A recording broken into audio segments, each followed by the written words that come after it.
Maayong buntag, Cebu City. Ngayong araw nga pala gaganapin yung event na pupuntahan natin.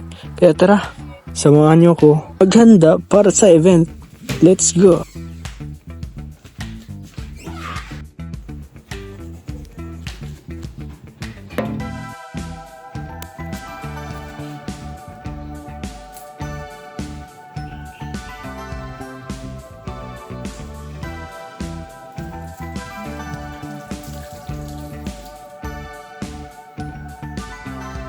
Pagkatapos natin mag-toothbrush at saka maligo, ayun, nagbihis na agad kami kasi anong oras na to dito nung magigising kami. Nasa 1 ata. Tapos yung event is 7:30 yung umpisa ng registration. So ayun, 7 na nga dyan. At mukhang malilit pa nga kami. Pero okay lang yan, registration pa lang naman.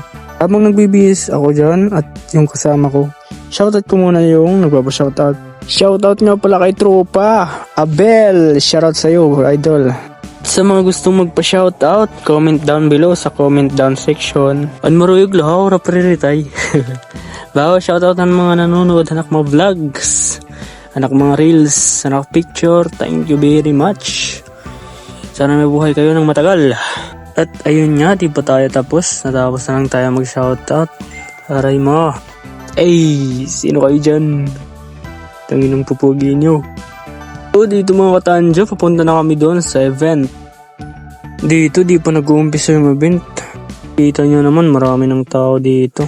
At yun na nga, nag-umpisa na. Pero yung ibang di ko na nakuhaan kasi di ba nga mahiyain. So katapos ng event, pumunta kami sa bilihan ng mga pasalubong.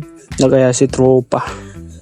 Kaya bumili na rin ako. May konting sobra naman yung natin dito budget. Kaya ayun, nakabili tayo ng dried mango at saka piyaya.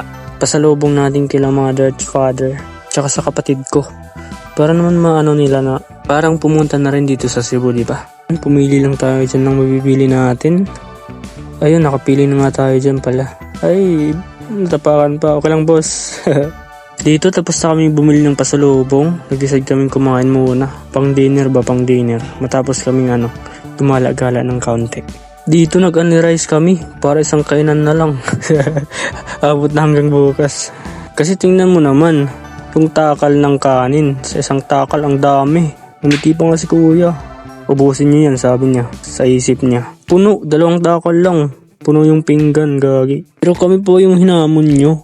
Malakas to. At dito, pauwi na kami sa may pinag-istehan namin. Pangalan nga pala ng pinag-istehan namin is You Feel Home Guest House. Bye.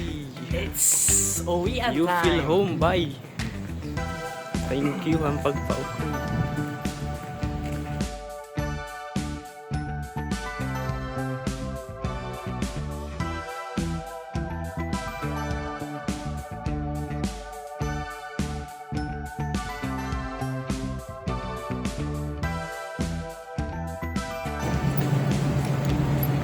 Ayun po, pauwi na kami. Heto na. Scooby-Dooby-Doo. O Sanjit, papuntang moon.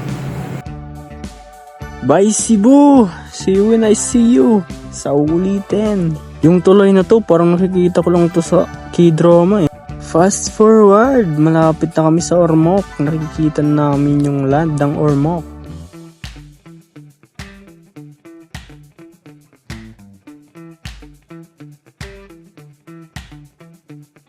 Dito, bibiyahin na kami papuntang Tacloban. Grabe, ganda ng view dito. Napabidyo pa nga ako dito kasi nagaganda na ako. Tapos pumunta pa yun sa personal, gagi. Pakadating sa Tacloban, sumakay lang ako ng van, biyahing Taft. Rekta na agad, di na agad nagkain or ano pa. Para na makauwi kasi nakakapagod na.